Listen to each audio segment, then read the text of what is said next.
السلام عليكم ورحمة الله وبركاته. أكم جرتن فيانا في جرتني أمني أرومو بهاديها كابا في كبا بكم جرتني تناجين كيا كأن الرامد إسن هذا كابو سنجدا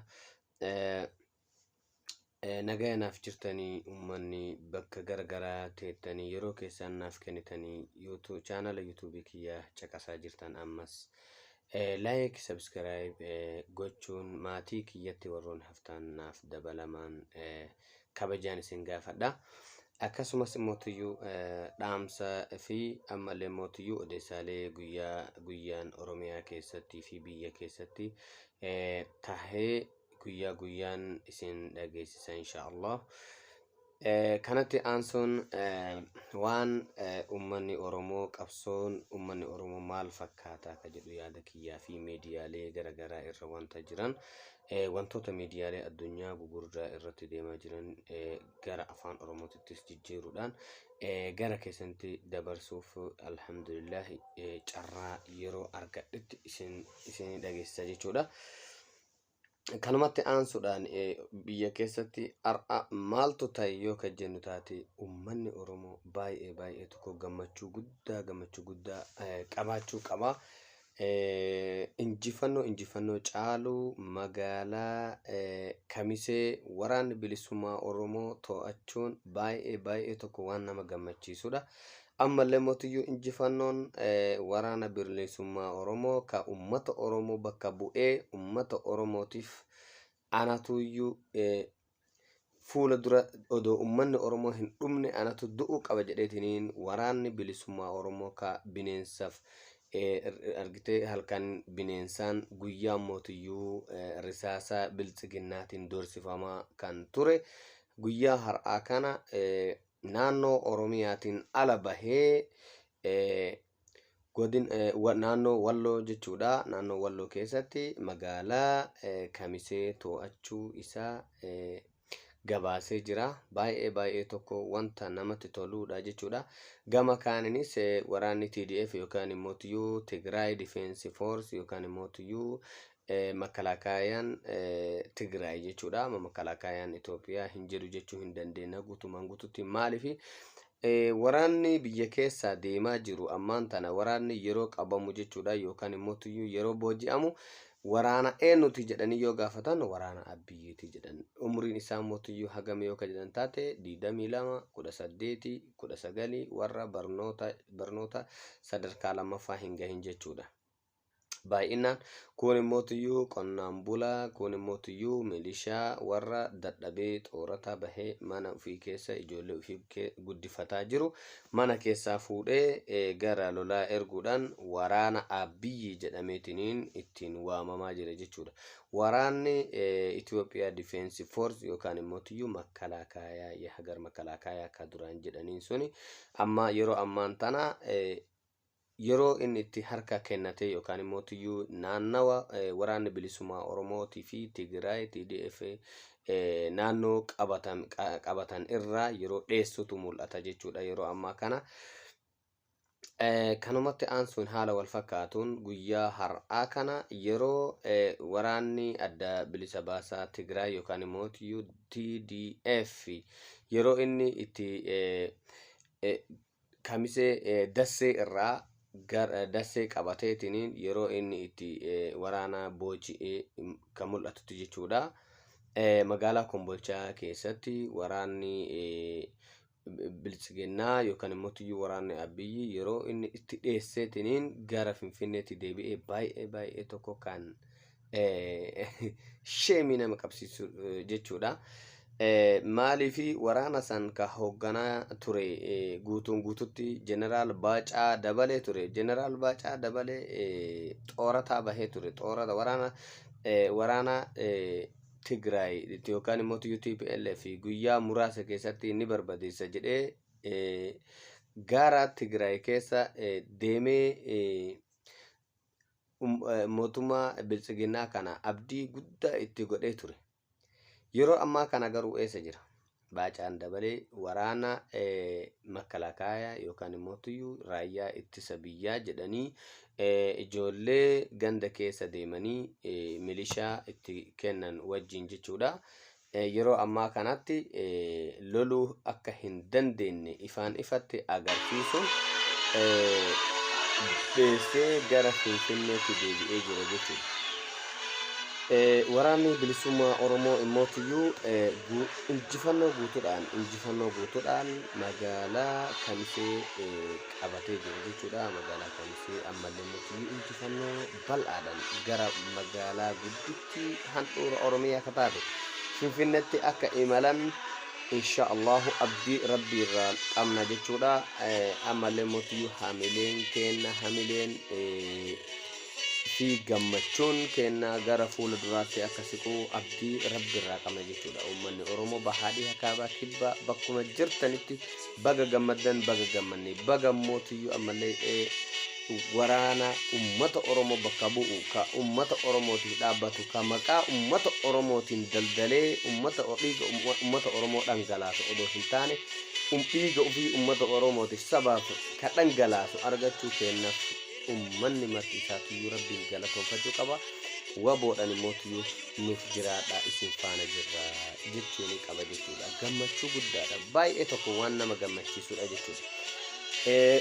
Yeroo isaan alaabaa ummata Oromoo kabajamtuu jaalatamtuu handhuura Oromiyaatitti dhaabachuuf deemtu tana yeroo isaan itti Kamisee keessa birbirsanii guyyaa har'aa kana ittiin ummanni isaan itti simatu arguu caalaa wanni baay'ee tokko nama gammachiisu hin jiru jechuudha. Maaliif karaa kadhaatiin odoo hin taane karaa taphaatiin odoo hin taane karaa lolaatiin humnaan seenanii jechuudha. Humnaan seenanii waraana biltsiginnaatii fi waraana ammallee mootiyyuu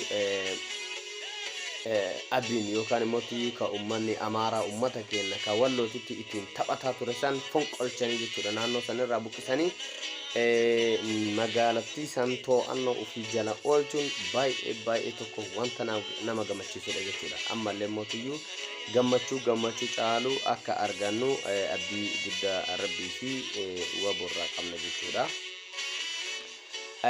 Haaluma wal fakkaatuun ummanni Oromiyaa keessatti illee naannolee garagaraatti jechuudha. Godinaalee garagaraa keessatti injifannoo caalu waboon gonfachaa jira. Imala gara Finfinnee akkuma jedhan imalli keessan gara Finfinnee maaliif dhiiga qabsootota teennaa dhangalaafne dhiiga ilmaan Oromoo dhangalaafne qabsootonni hedduu isin biraa hafanii immootiyyuu boodallee mootiyyuu diina biraatiif deebisanii kennuun wanta hin taane waan ta'eef injifannoon ka ummata Oromoo akkuma jenneen injifannoon ka waboo akka tayu abdii guddaa qabna. Kanaaf injifannoo caaluu nu gonfachiisuuf tapha akkuma tapha kubbaa miilaatitti akkuma dirree kubbaa miilaa eega seenneen booda injifachuun goolii babbareeda galchinee gara Oromiyaa uf dandeetteetti deebi'uuf jechuudha. Hamileen isin eegaa jirra jechuudha. Hamilee caaluun isin eegaa jirra jechuudha. Gootowwan qaqqaalii sabboontota Oromoo warra waboo bosona keessa jirtaniif jechuudha. Kabajaa fi ulfinna isiniif malu ammallee rabbi isin bira haa jiraatu isiniin jedha. Kanumatti aansuun warroota tokkotu jira warra yeroo ammaa kanatti yeroo biltsiginnaan warra haadha warraa Dr. Abiyyi fa'a naannoo isaanitti biyya baqachaa jiran kanatti yeroo warroonni biltsiginnaa keessa jiran warroonni paaspoortii qaban biyya keessaa dheessuuf karaa ittiin dheessan yeroo barbaadataa jiran kanatti warra ammallee mootiyyuu biltsiginnaan kufuu isii kana yookaan mootiyyuu mootummaan gabroonfataan Abiyyi kun cabuu isaa warri hin amanin haga har'aattiyyuu ni jiran jechuudha. Baay'ee hedduu isaaniitu jira jechuudha. Kana jechuun maaliin agarra? Yeroo magaalaan tokko naannoo waraana TDF'n yookaan immoo waraana bilisummaa Oromootiin to'atamte yeroo jedhamu maal itti fakkaata jechuudha. Suuraa ediitii godhanii yookaan immoo sobaa yookaan immoo waraanni sun guyyaa lama keessatti barbadaa'aa kijiba juntaadha yookaan immoo tiyyuu shaneedha jechuun ummata burjaajessanii ummata soban jechuu kijibaan ummata sobanii ummata akka ummanni hin tasgabboone yookaan immoo tiyyuu akka ummanni ammallee immoo hiraarsaa mootummaan bilchiginnaa kun ummata hiraarsaa jiru kana itti fufa mootummaan kun ammallee iman nu hiraarsaa jedhee akka ummanni abdii kutateetiniin rakkoo fi gadadoon akka jiraatuuf ummata sobaa jiran jechuudha. Yeroo ammaa kanatti godinni Walloo bilisoomte jechuun ni dandeenya, guutuun guututti bilisoomte jechuun ni dandeenya. Maaliif cunqursaa mootummaan Amaaraa irratti gaggeessaa ture saniin jala hin jirtu amma yeroo ammaa kanatti jechuudha. Yeroo ammaa kanatti cunqursaa waraanni Abiin yookaan immoo tiyyuu Amaaraa kun duraan irratti gaggeessaa jiru turee fi gaggeessisan jala hin jirtu. Maaliif bilisoomte jirti? Yeroo amma kana eenyuun hogganamaa jirti? Waraana bilisummaa Oromoo qabsooftoota sabboontota qaqqaaliitu achi keessa jira jechuudha. Gama gara kaaninis immoo tiyyuu TDF yookaan immoo tiyyuu waraana barate waraana sirna lolaa beeku waraana lolu immoo tiyyuu akka itti lolu beeku waraana Tigraayiin eegamaa jirti jechuudha Walloo. Kanaaf immoo tiyyuu yeroo gabaabduu keessatti mootummaan gabroonfataan Abiyyi akka inni biyya keessa kophee malee dheessu shakkii tokkollee uummanni Oromoo akka hin qabne abdii qaba jechuudha. Maaliif yeroo ammaa kanatti ibsa inni baasaa jirullee tokko hin jiru dheessuuf qophaayaa akka jirutu mul'ata jechuudha. Maaliif osoo naannoon odoo sodaa qabaachuu baate gadi baheetii waan arge haasaa jechuudha. Junta maali jedheetiin haasaa jechuudha. Amma yeroo ammaa kanatti haasa'ullee sodaatee jira. Shakkii guddaan keessa dhuftee jirti jechuudha. Warroonni bilchiginnaa tokko immoo tiyyuu juntaan nutti deebitee warri girrisaa juntaan nutti deebiftanii jirtanii warri jettan immoo hedduu jira. Warri suni sorry isin jenna dhiifama. Maaliif jennaani mootummaan ummata Oromoo hin kabajne mootummaan qeerroo fi qarree Oromoo dhiiga ufii dhangalaasee qeerroo fi qarreen dhiiga ufii dhangalaafteetiin TDF yookaan immoo tiyyuu Tigraayin Huwaatiin yookaan immoo tiyyuu mootummaa Mallas Zeenaawii irraa du'e san jechuudha. Dhakaan achi keessaa baaftee wayyaanee Maqaletti galchite aangoo gubbatti OPDO baafte jechuudha. Dhiiga ilmaan Oromootiin lafee ilmaan Oromoo gubbaa dhaabatee mootummaan aangoo gubbatti ol ba'e deebi'ee ammas ummata Oromoo qeerroo fi qarree Oromoo kaan hidhaa kaan ajjeesaa ummata duratti akka loonii jechuudha. Akka loonii bineensa caalaa kabajaa dhabe ummanni Oromoo bara kana jechuudha. Bara bilchiginnaa jedhameetiin mootummaa afumaamu kana biratti jechuudha. Bineensa caalaa kabajaa dhabeeti akkuma arganitti ummata keenya fixaa dargaggeessa mana hidhaa keessaa eega mana hidhaa keessa kaan mana hidhaa keessaa baasanii miidiyaa fuula duratti ajjeesaa akka fedhanitti risaasan itti taphatan yeroo itti taphatan ta'e jechuudha yeroon kun jechuudha. Kanaaf nuti warri girrisaa jettaniitiin nu arrabsitan jechuudha. Warri bilchiginnaa deeggartan ka alaa dhuftanis ka biyya keessa jirtanis ka biyya alaa jirtanis jechuudha. Warri biyya alaatii galtanii achi keessatti immoo tiyyuu ummata burjaajessaa jirtan tokko keessan waboo jalaa hin baatan jechuudha. Waboo fi TPLF jalaa hin baatan abdii kutadhaasan. Yeroo ammaa kanatti warri achi keessaa baatanii biyya alaatti illee deebineetiin achi biyya alaa jiraanna jettanillee sunillee isin dhumtee jirti jechuudha. Yeroon hin jiru fiizaa no fiizaa ammaan tana yeroo ammaa kanatti ummanni Oromoo bakka jiru karaa itti cufeetiniin akka warri bilchiginnaa tokko biyya keessaa hin baane biyya keessatti akka qabamtu jechuudha. Biyya keessatti harkaan qabamtee adabbiin barbaachisu ummata Oromootiin irratti murtaahuu akka qabu jechuudha. godhamuu qaba jechuudha. Kanaaf tarkaanfileen barbaachisu akkuma isaan uummata keenya hiraarsaa dargaggeessa hiraarsaa qeerroo fi qarree Oromoo itti taphatan sanitti tarkaanfiin barbaachisu abbaa murtii seeraatiin abbaa murtii seera biltsiginnaa kan taane jechuudha. Abbaa murtii seeraa kan uummanni Oromoo tumateen tarkaanfiin irratti haga fudhatamutti warri biltsiginnaa jetteetiin uummata keenya hiraarsaa jirtu warri mootiyyuu ragaa sobaa qabsooytota teenarratti magaalaa duubaan itti bahe sun marti isiituyyuu jechuudha. Tarkaanfiin seeraa haga irratti fudhatamutti uummanni Oromoo bahaadhii hakaabaa kibba bakkuma jirtanitti jechuudha karaa itti cufuu qabdan jedheetiin abdii qaba jechuudha. Kanaaf qabsoon uummata Oromoo ammallee cimee itti fufuu qaba. Maaliif qabsoon dhaabachuu hin qabu, deeggarsi waboof gootan dhaabachuu hin qabu.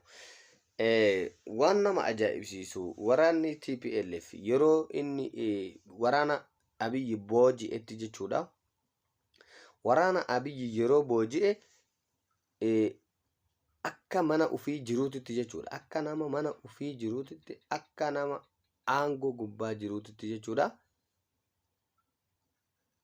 Juusaa fi wanta ajaa'ibaatiin keessummeesseeti gadi dhiheesse jechuudha. Warra ijoollee amma biltsiginnaa ofiin jetteetiniin Tigraayin loluu fi gara lolaa dirree lolaatitti mootummaan waraanni abbaan Abiyyi geesse kun jechuudha. Waraana eenyuti yoo jedhan waraana Abiyyiiti jedhan. Abbaa waraana saniiti jechuudha Abiyyi amma. Abbaa waraana ijoollee saniiti jechuudha. Maaliif ijoolleen waggaa 17 18 mana barumsaa keessaa kaan immoo tuyyuu kararraa fuudhanii lolatti geessaa jiran. Ati eessa waraana eenyuti yoo jedhaniin waraana Abiyyiiti. Uummanni guutuun hatta uummanni illee naqa'ee jira itti. Waraana eenyuti yoo jedhan waraana Abiyyiiti jedhani. Maaliif ijoolleedha lola hin beeku ijoolleedha beela himataa yeroo qabametti jechuudha. Ji'oota shaniif wanta akkasii hin nyaanne, wanta akkasii hin dhuyne, uffata akkasii hin jijjiiranne, wanta akkasii san himata jechuudha. Waraanni Abiyyi waraana ajaa'ibaati. Waraana baay'ee tokko nama kolfisiisu. Waraana yeroo booji'ame maraayyuu rakkoo cimaa himatu jechuudha. Waraana ammallee mootiyyuu yeroo qabame maraayyuu an dirqisiifameetiniin dhufee an dirqisiifameetiniin akkana tahee jedheetiniin Abiyyiin rakkoo isaa guutuu saaxilaa jiru tahuu isaa hubanna jechuudha. Kanaaf mootummaan Abiyyi mootummaa biyya bulchuu hin dandeenye, mootummaa ammallee mootiyyuu biyyaa mitiitii ganda takka odoo ganda tokko itti kennanii ganda tokkicha sanuyyuu seeraan bulchuu hin dandeenye tayuu argisiisa jechuudha. Maaliif namni ganda takka bulchuu dandayu jechuudha. Dirqisiisee ijoollee umriin isii barumsaa bira hin tarin waraanatti erguu mitiiti hiriirattuyyuu hin ergu jechuudha. Hiriirattuyyuu hin ergu. Warra lolatti erguu odoo hin taane hiriira akka bayaniifiyyuu erguuf hin barbaachifnetuyyuu ummata warra lola sirna lolaa beeku, warra meeshaa guutuu hidhatee deemu, warra ammallee mootiyyuu waggaa dheeraaf waraana keessa ture experience yookaan mootiyyuu beekumsaaf dandeettii lolaa itti qabutti hin ergamu jechuudha. Kanaaf waraanni Abiyyi hedduun booji'amee jira guyyaa har'aa kana. Ammallee mootiyyuu booji'amaa jira. Borus iftaanis gara fuulduraattis booji'amuuf jira. Ammallee dhaamsa xiqqoo takkan qaba. Dhaamsi xiqqoon ani qabu maali?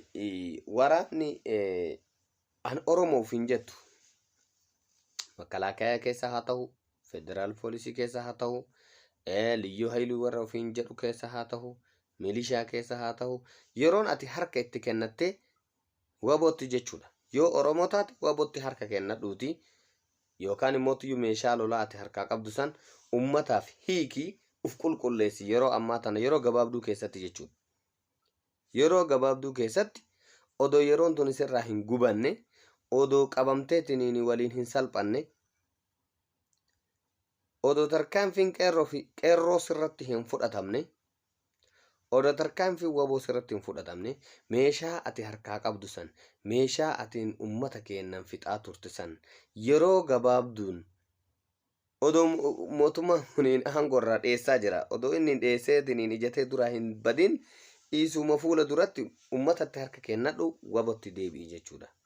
Waraana bilisummaa Oromootti yeroo makamuuf ammallee yeroo qabdan warri makalaakaa keessa jirtanis warri liyyu hailii jettaniitiin maqaa kanaan waamamtanis warri milishaa jettaniitiin ummata keenya dararaa turtanis ammallee waboon yookaan immoo tiyyuu waraanni bilisummaa Oromoo carraa bal'aa isiniif kennee jira. Harka kennatte taanaan nagayaan jiraatta. Harka kennatte taanaan kabajaan jiraatta.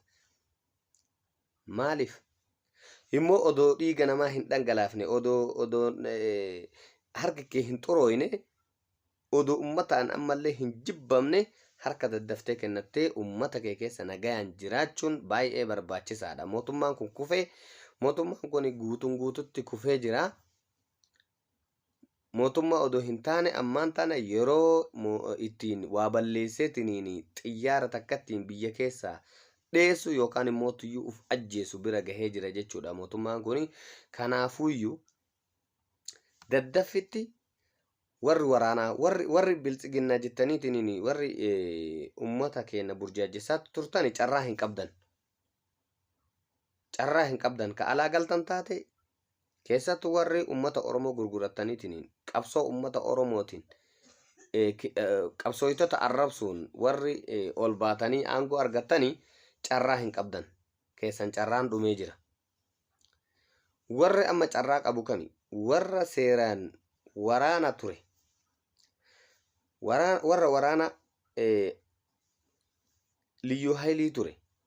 Poolisii Oromiyaa haa ta'u, milishaa haa ta'u, ka fedheeyyuu haa ta'u, badii ati dalaydellee kasi dalaysiise mootummaa biltsiginnaati waan ta'eef garuu harka kennachuu irratti carraa hin qabda. Meeshaa kee waliin harka kennattee wabotti makamuu irratti ammallee balbalti waboo banaadhaa jechuudha. Balbalti waboo banaadha. Harka kennachuu irratti allammii tiyya hin ajjeesu harka kennadhee saba kiyyaaf qabsaahaa jettee karatti deebi'uu irratti waraanni bilisummaa Oromoo yoomuyyuu saba isaatiif qabsaa'ee saba isaatiif bosonatti galee saba ufiitiif beelaa fi roobaan qorraan aduun miidhame jechuudha. Kanaafi saba isaa warra Oromoo taatan warra sabaan Oromoo taatan warri diqaalaa taatanii diqaalaa Amaaraa taatanii naannoo Oromiyaa keessa jiraattanii miti. Warra dhugaan Oromoo taate waraana keessa jirtu makalaakaa keessa yoo feete jiraadhu. Yoo feete mootiyyuu federaala poolisii keessa jiraadhu. Yoo feete liyyuu hailii keessa jiraadhu jechuudha. Carraa harka kennattee waraana bilisummaa Oromootti makamuu ka xumuraa amma jechuudha. Carraa qabda. Kana yoo jedhu waraanni bilisummaa Oromoo waraana gahaa hin qabu itti dabalame jechuu kiyyaa miti. Waraanni bilisummaa Oromoo waraana gahaa qaba. Ka beekumsaanis isin caalu qaba. Ka dandeettiinis isin caalu qaba. Ka dandeettii qawwee tokko suutiin isin caalu qaba. Ka dandeettii dhahee ajjeesuutiin isin caalu qaba.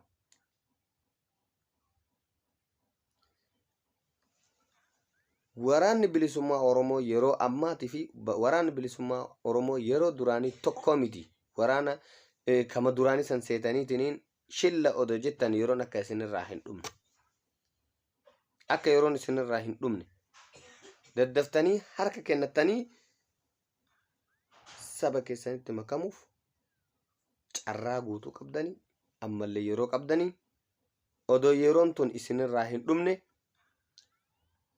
saba keessanitti makamaa. Waraana bilisummaa Oromootitti harka kennattan jechuun immootiyyuu saba keessaniif qulqullooytan jechuudha. Saba keessaniif amanamtan jechuudha. Kanaaf carraa kanatti fayyadamaa. Raayyaan ittisa biyyaa yeroo ammaa hattootaan hoogganamu jechuudha. Dheessee bahaa jira. Dheessee bahaa jira. Waraanni raayyaan ittisa biyyaa ka Kombolcha keessaa har'a guyyaa kana dheessee Finfinneetti gale bordeebi'ee Kombolcha hin to'ata jetteetiin hin yaadin. Bordeebi'ee Dassee hin to'ata jetteetiin hin yaadin abadan. Duraa siquun hin mala. Ka waraana san booji'uuf yookaan immoo tuyyuu ka harka kennachuu dide rukutuuf jechuu. Maaliif sun tooftaa lolaati. Tooftaa lolaa keessatti yeroo lolli fuula duraan sitti dhufu kararraa duraa gorteeti karaa itti cufta. Kanaafi yeroon biltsiginnaa dhumatee jira. Yeroon aabbichuu jettanii utaaltanis xumuramee jira. Kanaaf yeroo gabaabduu keessatti warri waraana keessa jirtu ka sabaan Oromoo taate ka dhugaan quuqama sabaa qabdu ka dhugaan bilisummaa ummata Oromoo barbaaddu daddaffitti waraana bilisummaa Oromootitti makamtee kabajaadhaan nagayaan yoo feete ganda keetitti deebitee jiraachuu yoo feete mootuyyuu qabsotti makamtee qabsoon sirna qabsootiin Oromiyaa bilisoomsuuf fuula duratti tarkaanfachuun carraan hin qabda ammallee jechuudha. Carraa guddaa qabda. Kanaafi warri immootiyyuu isiniif hin galin mootummaan kun kufuu jechuudha. Warra sammuun hin dalayne jechuudha. Warra sammuun hin dalayne warra uumamaan Rabbiin sammuu isaan dhoowwate jechuudha. Homa gochuuf hin dandeenyu. Maaliif nama itti hima malee itti hin hidhanii jedhe Oromooni. Kanaaf isinumatti himnanu. Mootummaan keessan mootummaan biltsiginnaa yookaan immootiyyuu Dr. Abbichuuni waan takka bareeda godhe. Lolli kuni ka'uun ummata Oromootiif furmaata. Lolli kuni ka'uun ummata Oromootiif furmaata isa xumuraati jedhee amanaan. Akka mataa kiyyaatti. Maaliif?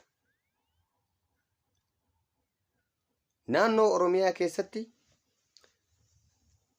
siidaa ijaarachuuf hagam takka nafxanyaan akkitti haga isin ummata keenya cinqite namni wallaaleen jira natti hin fakkaatu. Ka Oromoo ta'e wallaala hin dagata jedheetiin hin yaadu jechuudha. Hagam takka haga isin itti ummata Oromoo wallo nafxanyaan haga isin dararte namni inni irraanfata jedheetiin hin yaadu. Kanaafi warri nafxanyaa jala fiidanii asin saba Oromoo fakkaataa saba keenya basaasaa dhiiga ilmaan Oromootiin nagadataa turtan jechuudha. Yeroon ammaa tuni yeroo xumuraa yeroo isin nagaya itti dhaamannuudha. Lolli kuni kaka'eef naannoon Oromiyaa ni qulqullooyti. Jaalattanis jibbitanis jechuudha warri biltsiginnaa. Jaalattanis jibbitanis diqaaltonni naannoo Oromiyaa keessaa godaanuun isii yeroon amma ni godaantanis. Diqaaltonni naannoo Oromiyaa keessaa yeroon itti godaantu yeroo ammaa kana jechuudha. Yeroo gabaabduu keessatti ni godaantillee. Oromiyaan qulqullooytee sabaaf sablammoota saba Oromoo kabajjee waliin jiraattu jechuun wal kabajjee waliin jiraattu waliin ni jiraatti. Kana yoo jedhu saba biraa ofirraa ari'aa jechuu miti. Warra ummata Oromoo mana isaatitti itti dhufee kabajee kabajaan ummata Oromoo waliin jiraatu ummanni Oromoo illee kabajaa kenneefitti kabajaa waliin jiraata. warra mootiyyuu dhufee ummata Oromoo qeeqaa, ummata Oromoo arrabsaa, ummata Oromootirraa kabajaa fuudhaa, kaan ajjeesaa dhoksaan, kaan gama kaaniin immootiyyuu diina nu bira taa'aa jechuudha. Ummata Oromoo keessa taa'aa diina Oromoo irratti deeggaraatiin, diina ummata Oromootirratti deeggaraa ka dhiiga ilmaan Oromoo nyaatu, dhiiga ilmaan Oromoo dhangalaasu yoomuyyuu bakka hin qabu waraanni bilisummaa Oromoo jechuudha yeroo ammaa kanatti. Basaastuu fi bitamtuun naannoo biraatii dhuftee Oromiyaa keessatti ummata Oromoo basaaftu yeroo ammaa kanatti carraa ittiin Oromiyaa keessa deemtu hin qabdu. Carraa ittiin anin saba sani jettee Oromiyaa keessa ittiin deemtu yeroo ammaa kanatti hin qabdu. Ummata Oromoo hin sobina. Mootummaan kun kufee jira. Mootummaan